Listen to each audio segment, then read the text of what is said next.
Hello viewers and welcome to the latest episode of the GI Huddle. I'm Tim Poole here, editor of Gambling Insider, and I'm with Harris Tsangarides, CEO of the Cyprus Gaming Commission. Hello. Thank you for joining us, Harris. Pleasure. Pleasure is ours as well. Looking forward to hearing more about, particularly we'll talk about the City of Dreams later on, but in terms of the Cyprus gaming market, can you give us a broad overview of how things are going in the market at the moment, and I guess your role as the regulator and what your work has sort of led to and what you've been doing in the last. Okay, let me just clarify that the Cyprus gaming market is regulated by two different entities. Yes. Okay, we've got the betting, which is currently regulated by the National Betting Authority, and the casinos, which are regulated by Cyprus Gaming Commission, which I represent.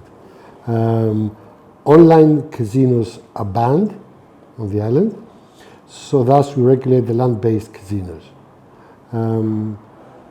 The initial casino licenses were handed out in 2018. We've had a steady growth of GGR, and with the launch of the ICR in July 2023, we expect the GGR to go to 150 million euros. And that's nearly double of what it was in 2022. Absolutely. In terms of the specific sort of characteristics that you just outlined, what are the challenges of what your regulator oversees, and how might it compare to, I suppose, other jurisdictions within Europe?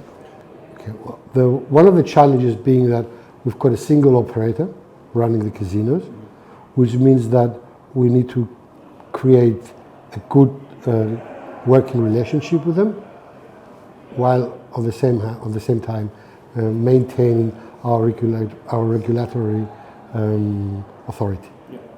So that's quite a challenge. Yeah. We've been fortunate enough to have a licensee that has been very cooperative towards what we aim for. As I keep on saying, we grow together, and because the licensee has got extensive experience from Asian markets, and we are a young regulator, so we grow together in terms of actually producing robust regulation for the casino industry in Cyprus. The other major challenge is the casinos in the occupied north, which are currently unregulated.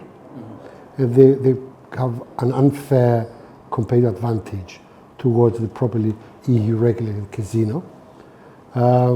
We try to convey that with robust regulation, it's to the people's interest to play in properly regulated casinos than into a rogue state casinos. Those are the main issues we had to address, and the fact that we had to create a regulator from scratch with no local experience, and that we had to employ foreign know-how and develop as we go along. You mentioned growing together, but just how difficult is that? I guess that first challenge you mentioned of maintaining a healthy relationship with the licensee, but as you say, you still have to have that integrity and that sort of robust regulation. We've been fortunate enough, as I said, to have a professional licensee to work with. In any relationship, it takes two to tango. I believe that we're in a very good position to run things smoothly. Disagreements might arise. They obviously will. Otherwise, means none of us is doing the job. But we've been actively working towards maintaining proper regulation and having a solid relationship with the licensee. You mentioned, I guess, the relative youth of yourselves as a regulator. Does that mean that it's I guess even more important to work with other regulators internationally? And do you have sort of any examples of how you've done this? Correct. We've been actively trying, and we are part of every international forum available. to exchange ideas, know-how, and best practices. We've been very active on Graph, mainly in terms of RG. We've worked with, we've actually tried to introduce an AML in Graph, which wasn't there, and I'm really happy to see that it's getting there. We've joined IAGRA yesterday, actually, and we're attending the new mini meeting in Botswana soon. We are about to sign a memorandum of cooperation with the Hellenic Gaming Commission. The former CEO was a member of the UK Gambling Commission. That means that we try to talk to people and exchange ideas. But this is going to get even more into the future as we develop. When we talk about the City of Dreams, that is Europe's first integrated resort. It'll be in Cyprus. From a regulatory perspective, that's a broad question. What does that mean for you? Okay, if you compare the ICR to a normal land-based casinos, obviously there are some challenges. One being RG is more tricky. You can easily stop a minor from entering any non-ICR casino. But what if the minor is actually a person staying at the hotel? So that's another issue. Restaurants, same thing. How do you block the entrance to the restaurants and to and from the gaming floor? We've got specific things to worry about, i.e. the dress code.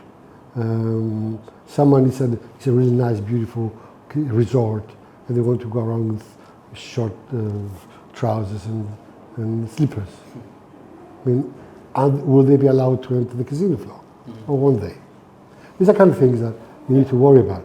And on more substantial issues, where does the casino revenue go to? Does the hotel and spa revenue subsidize the casino, or vice versa?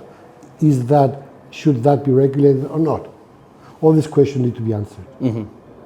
I'm glad I'm not the one having to answer them, but is that then a case of perhaps greater challenges but then greater reward, because you do have this, I guess, for want of a better word, this sort of spectacular resort that's the first of its kind in Europe? Yes, the strategy was to attract a solid investor to the island and give them the exclusivity for 15 years in order as incentive to invest that money.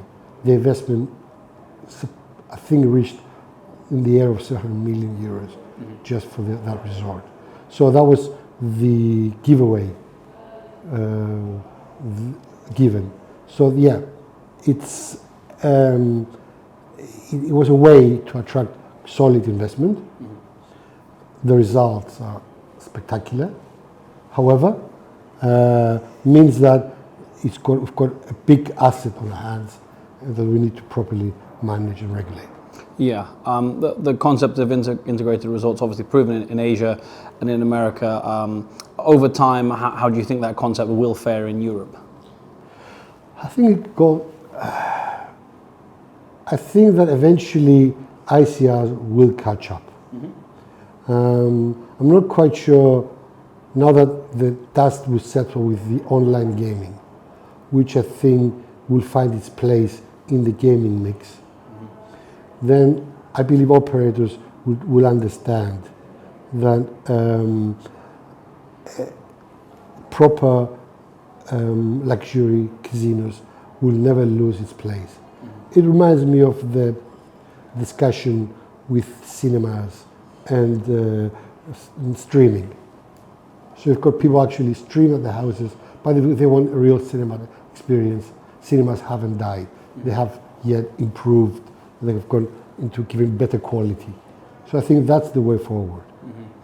Yeah, I mean, interesting comparison point for sure. I think a final area, quite a broad one, I'd like to put to you is in terms of future plans and goals for you as a regulator, but for Cyprus gaming in general. What are the main areas that we can look at? What can we expect as we head into 2024? The current operator has a 15-year exclusive license. He's suggesting, he's asking for expansion of its properties. That's a political decision. As long as that is made, then we should be ready to facilitate that. As far as we're concerned, we've got this advantage of regulating a single operator, which means that we're going to invest heavily in AI and on-site inspection. So we're fortunate to have the luxury to do it. So I would watch the CGC to set the mark for real-time casino supervision in terms of its data collected and the on-site inspection. We're trying to set the bar. Absolutely. Well, Harris, thank you very much for your time and for your answers. Thank you. Pleasure speaking with you. Thank you.